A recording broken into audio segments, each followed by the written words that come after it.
শিশির করে ওঠে।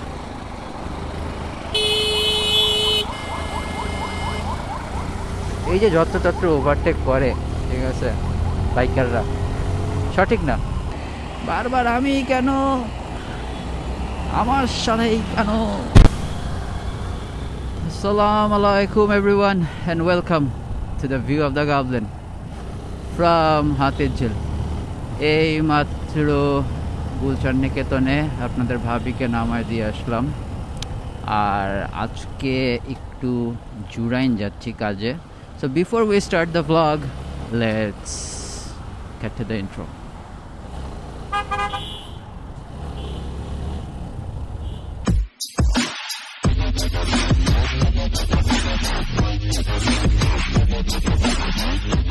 Okay, now that you guys are back, আজকে একটু রাশফুল ডে হয়ে গেছে। ইনিশিয়ালি সকালবেলা অত বেশি ব্যস্ততা ছিল না, কিন্তু এখন এই মুহূর্তে একটু খুব শর্ট টাইমে গুলশান আসা, জুরাইন যাওয়া। আচ্ছা, জুরাইন কোথায় যাচ্ছে? জুরাইন হলো আমার ছোট খালু শ্বশুরের বাসায় যাচ্ছে। ওখানে ছোট্ট একটা কাজ আছে, আর প্লাস একটু চা টা খাবো। তারপরে তারপরেই তারপরে কি করবো? তারপরে দুটো স্টুডেন্ট আছে, সরি, ড্রাইভিংয়ে ফোকাস করতেছিলাম, as I should be, right? Okay, so চা নাস্তা খাওয়ার পর বের হয়ে যাব। বের হয়ে বাইক পার্ক করব। বাইক পার্ক করে স্টুডেন্ট পড়ানো শুরু করব। এবং বাইক পার্ক করে কেন? কারণ হইল গিয়ে স্টুডেন্টগুলো আমার এলাকায়। আর মজার একটা মজার একটা কথা না, ঠিক কষ্টের একটা কথা, যেটা হলো গতকালকেই আমি আমার একটা স্টুডেন্টের বিজনেস ক্লাস নিতেছিলাম, A level business. So okay আমি ইনফ্লেশনের সম্পর্কে বুঝাচ্ছিলাম এবং সিন্ডিকেটস সম্পর্কে বুঝাচ্ছিলাম।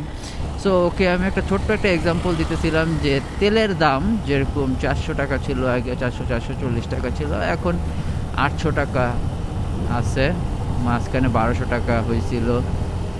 সো এখানে সিন্ডিকেট আর ইনফ্লেশন দুইটার এক্সাম্পলে দেখা যায়। এবং গতকালকে রাতেই যখন আমি বাসায় আসি, তখন আমাকে আমার শাশুড়ি বলে যে তেল লাগবে, বাসায় তেল শেষ। ওকে, ফাইন, তেল কিনতে গেলাম। ভাই 10টা দোকানে ঘুরছি, কোনো দোকানে তেলের সাপ্লাই নেই। অ্যাপারেন্টলি কত 2-3 বছর হয়ে গেল না এই তেলের সিন্ডিকেটটা হয়েছে লাস্ট টাইম, আবার তেলের সিন্ডিকেটটা ব্যাক। মানে চান্সটা চিন্তা করে দেখেন, সকালবেলা আমি তেলের সিন্ডিকেট সম্পর্কে পড়াইলাম, রাতের বেলা ভুগলাম। এখন পর্যন্ত তেল কিনতে পারি নাই। আপনারা কি তেল কিনতে পারছেন নাকি আমাকে একটু জানায়েন, আমি কিউরিয়াস। আমি একাই ভুক্তভোগী নাকি সবাই? দোকানদারের জিজ্ঞেস করলাম যে ভাই কি কাহিনী, কি মানে কি তেলের সাপ্লাই নাই না হোয়াট? তো বলতেছে যে বডিতে যেই দাম লেখা থাকে, এমআরপি, যেটা আসলে কাস্টমাররা পাবে, ওই দাম দিয়ে নাকি তাদের কিনতে হইতেছে, যেখানে সাপ্লায়ারদের কাছ থেকে এই রিটেলাররা একটা অন্যরকম মানে সস্তা প্রাইস পায় যাতে একটা প্রফিট করতে পারে। কিন্তু ওই সাপ্লায়াররা এমআরপিতে ওদের কাছে বেচতেছে এবং ওরা বাধ্য হয়ে ওই তেলটা কিনে আপনার আরও আরও দাম বাড়ায়, তারপর হলো গিয়ে বিক্রি করতেছে বাধ্য হয়ে। কি করবে? কিচ্ছু করার নেই। এই হলো বাংলাদেশ। কোনো সরকার টরকারের দোষ নাই। করাপশন ইন দ্য বিজনেস, সব জায়গায় ব্যবসা। সো ইয়েস, চলুন জুরাইন যাই। বিক্রমপুরের মানুষ, বিক্রমপুর প্লাজায় যাই। 3:20-এর দিকে স্টার্ট করছি 200 কিলোতে। তো চলুন দেখি কত কিলোমিটার ড্রাইভ করা হয় আর কতক্ষণ লাগে। এমনি আজকে হলো গিয়ে আপনার আমি 4 কিলোমিটার আগে ড্রাইভ করছি, 96-এ স্টার্ট করছি মনে হয়। আর এবার তেলটা খুব বাজে পড়ছে ভাই, ও মাই গড, এত বাজে পড়ছে। ইঞ্জিনে যখন তেলটা যাচ্ছে তখনই আমি সাউন্ড পেলেই বুঝতেছি এক ফার্স্টের থেকেই। আর সেকেন্ড হলো মাইলেজও কম পাইতেছি, নাম্বারস তো দেখতেছি। খুব পেইনফুল একটা ব্যাপার, খুবই পেইনফুল একটা ব্যাপার, খারাপ লাগে। মাইলেজের জন্য না ভাই, ইঞ্জিনের জন্য খারাপ লাগে যখন খারাপ তেল পড়ে। ভাই আপনারা খারাপ তেল দেন, এমন করেন না ভাই প্লিজ, দাম বেশি রেখা ভালো তেল হইলেও দেন প্লিজ, দাম বেশি রেখা হইলেও দেন প্লিজ, রিকোয়েস্ট। এমন করেন না, আমাদের বেশিরভাগের মানুষেরই এটা অনেক শখের গাড়ি থাকে, গাড়ি বাইক অনেক শখের জিনিস। এই খারাপ তেলটা মিক্সচার করে দিয়ে আমাদের শখের গাড়ি বাইকটা নষ্ট করেন না।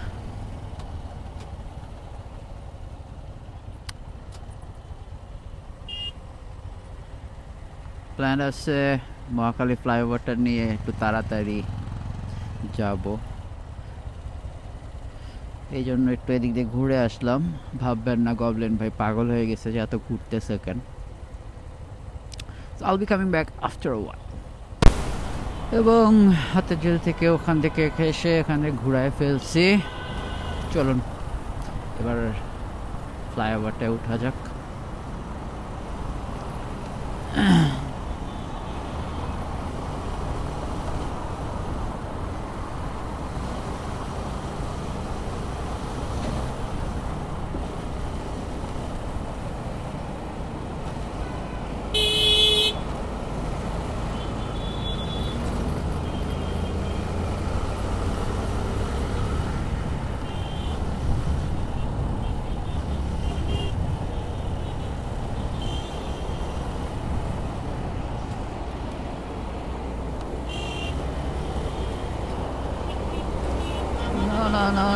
Ninja বাপ রে বাপ, ট্রাকের যে সাসপেনশন, বাটার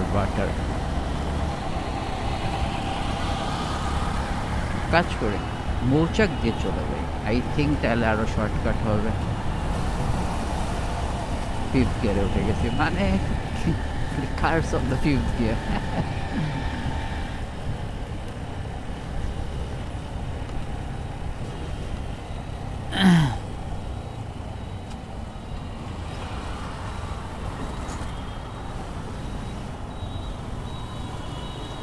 এই জাংশনটা এত চিকুন বানিয়েছে, একটু রিস্কি। আনপ্ল্যান্ড ছিল তো এই কানেকশনটা, এই জন্য একটু চিকুন হয়ে গেছে। আর চিন্তা করতেছি যে স্পার্ক প্লাগটাও পাল্টায় ফেলবো, কারণ স্পার্ক প্লাগের কারণে আপনার গতি এবং মাইলেজ একটা ফ্যাক্ট করে, ইনফ্লুয়েন্স করে।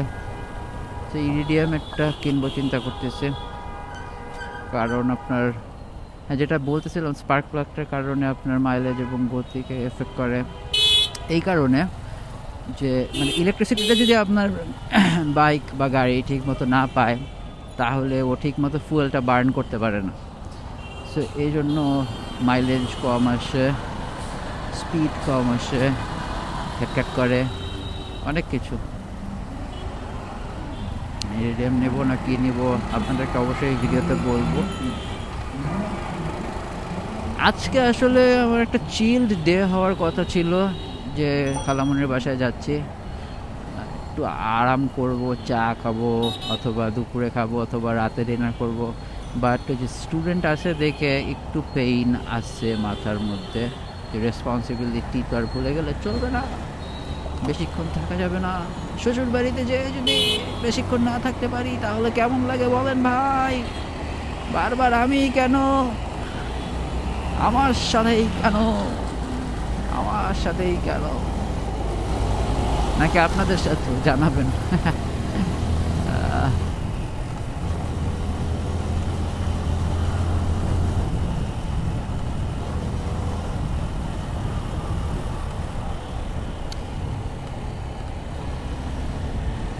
ঢাকা সিটিতে, বাংলাদেশ বলবো না, শুধু ঢাকা সিটিতে এবং হয়তো বা অন্য অন্য সিটিতেও, আমি জানি না, আপনারা ভালো বলতে পারবেন যারা যারা যেই সিটিতে আছেন, যে ইন্ডিকেটার দেখে হর্ন না দিয়ে ড্রাইভ করা খুব ডিফিকাল্ট। কারণ কি জানেন? কারণ মানুষ ইন্ডিকেটার বন্ধ করতে ভুলে যায়। তারপরে যখন অন্য একটা রাস্তা আসে, অন্য একটা টার্ন নেওয়ার সময় আসে, তখন করে কি ওই টার্নটা নিয়ে নেয় ইন্ডিকেটার ছাড়া। তখন একটা মানে অ্যাক্সিডেন্ট হয়ে যায় এবং হওয়ার সম্ভাবনা থাকে, অনেকে বেঁচে যায়, বেশিরভাগ সময় বেঁচে যায়। কারণ আলহামদুলিল্লাহ অনেক দিন খারাপ ড্রাইভার দেখি না এবং আলহামদুলিল্লাহ দেখায়ও না। সো এটা একটা খুব বড় একটা রিস্ক, খুবই বড় একটা রিস্ক। আর আপনাদের জন্য বেশ কিছু ব্লগ রেডি করে রাখছি, ওগুলো এডিট করা হয় নাই, এই জন্য রিলিজও করা হচ্ছে না। এবং আমি এই জন্য ওইটার কি পয়েন্টসগুলো ভুলেও যাব, কাজে তাড়াতাড়ি ওগুলো এডিট করে আপনাদেরকে দিয়ে দিতে হবে, যাতে ব্লগগুলো এন্টারটেইনিং হয় এবং আপনারা দেখেন আমি আসলে ডেইলি কিসের ভিতর দিয়ে যাই।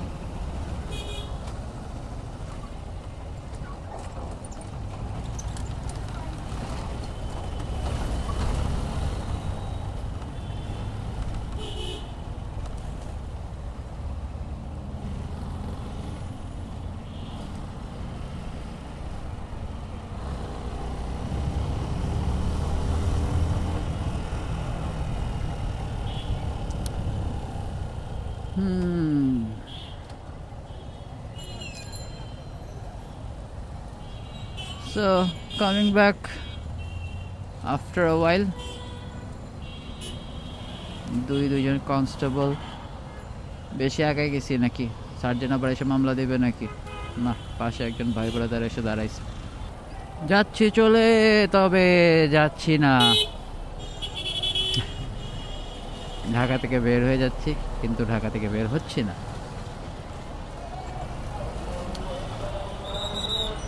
দেখছেন বাসগুলো কিভাবে রাস্তা আটকায় রাখে, স্যার স্যার। আর মানুষ কেন হানি ফ্লাইওভারে হাঁটতেছে আমি জানি না।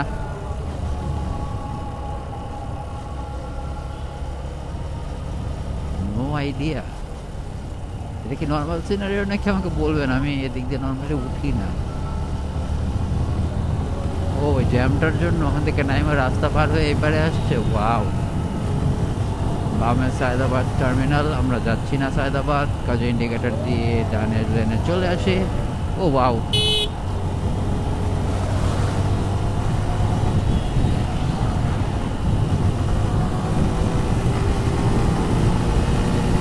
গতিসীমা 60।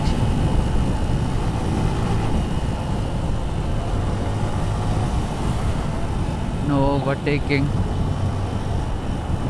সামনের পুলিশ ভাইটাও আমার বাইকটাই চালাচ্ছে। ও না, সে এসএফ চালাচ্ছে।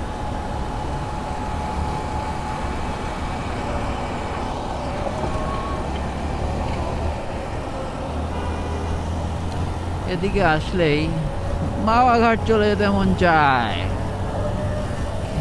আজকে না।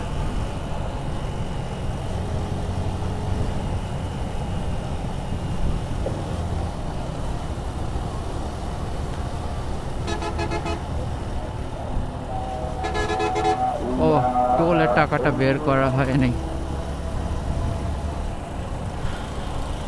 একটা লাশবাহী গাড়ি যাচ্ছে।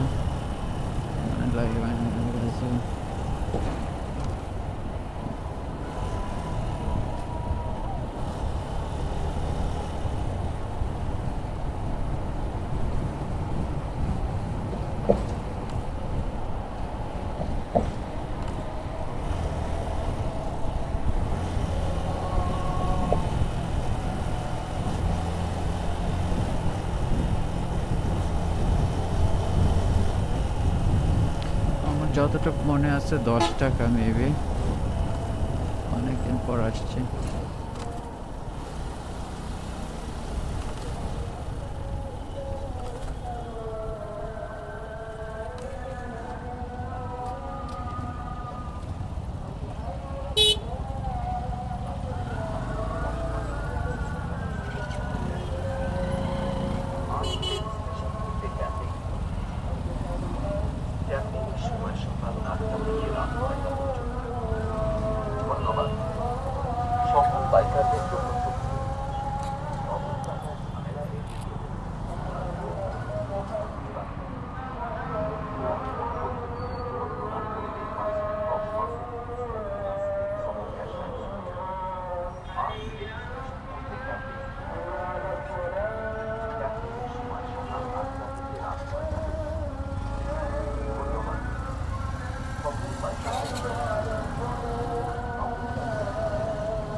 ফ্লাইওভার থেকে নেমে গিয়েছে।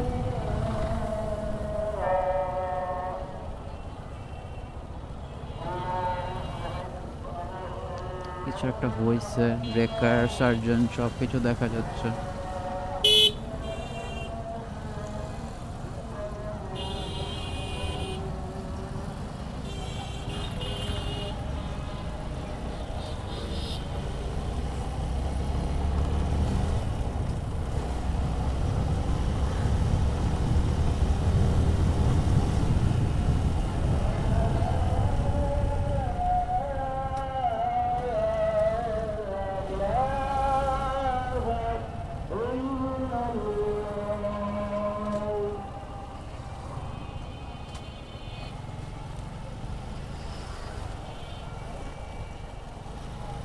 ভুল কি তখন করছিলাম না এখন করলাম? এখন করছি। বড়টা থেকে নামাটা ঠিক হয়নি।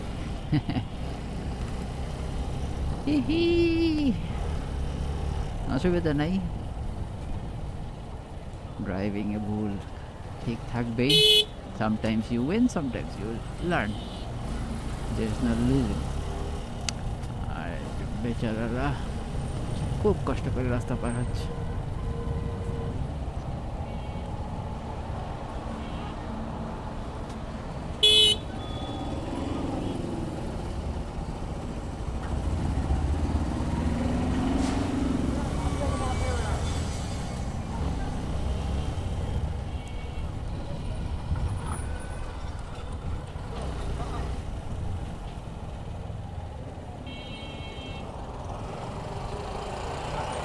বিক্রমপুর প্লাজার পাশে ঢুকে যাব, কিন্তু বিক্রমপুর প্লাজাটা কোথায়? ওয়াও ওয়াও ওয়াও ওয়াও, দেখতেছো না কি যে চালাইতেছে? এই জায়গাটায় কিছুদিন আগে খুব একটা বড় মারামারি হয়েছে অটো রিক্সা আর বাস ড্রাইভারদের মধ্যে, যতটুকু জানি। ওই যে ওই নীল বিল্ডিংটা দেখা যাচ্ছে, মোস্ট লাইকলি ওই নীল বিল্ডিংটা এই বিক্রমপুর প্লাজা। সো আসছি আমি কিছুক্ষণ পর, প্রায় চলে আসছি। 40 মিনিট লাগছে, 15 কিলোমিটার। খারাপ না, 15 কিলোমিটার 40 মিনিট। আর একটু ভালো করা যাইতো, কিন্তু মানে জুরাইন ঢোকার পর থেকে জ্যামটা লেগে গেছে, অনেক তুত্তুর করে আগাইতে হয়েছে পর্যন্ত। সো ইয়েস, পৌঁছে আবার কামিং ব্যাক বের হয়ে গেছি। বেশি দেরি করি নাই, কারণ সন্ধ্যার পর থেকে আমার স্টুডেন্ট আছে, ডিলে করা যাবে না অনেক রাত পর্যন্ত। আর কিছুক্ষণ গল্প করলাম, দেখা করলাম খালামণি খালুর সাথে। এখন বাসার দিকে যাচ্ছি। আর ট্যাঙ্কিটায় দেখতে পাচ্ছেন হয়তো বা 10 টাকা রেখে দিছি। এইবার আর আগের ঝামেলাটা চাই না, নামার সময় যাতে টোলটা খুব ফাস্ট দিয়ে দিতে পারি। চলুন।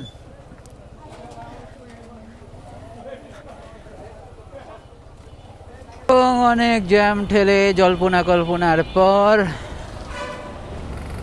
ফাইনালি বাইকটা ঘোরাতে পেরেছি, এবং আমরা আগাচ্ছি এই মুহূর্তে মেয়রতলা হানিফ ফ্লাইওভারের দিকে উদ্দেশ্যে। এবং বাইক ভটভট করতেছে, কারণ তেল অনেক ভালো পড়েছে। তেল আলাদের অনেক অনেক না দোয়া। চলেন যাই, চাং পাই।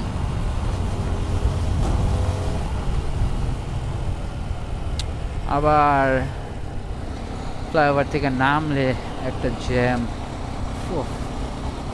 চিন্তা করলেই গা শিরশির করে ওঠে। ঠান্ডা তো শিরশির করে না, জাস্ট জ্যামের কথা চিন্তা করলে শিরশির করে ওঠে।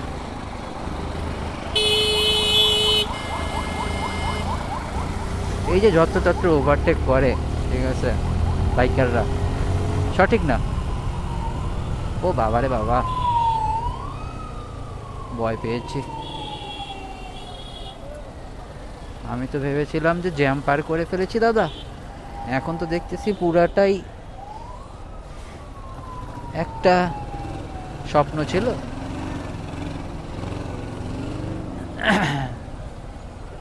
দেখা যাক।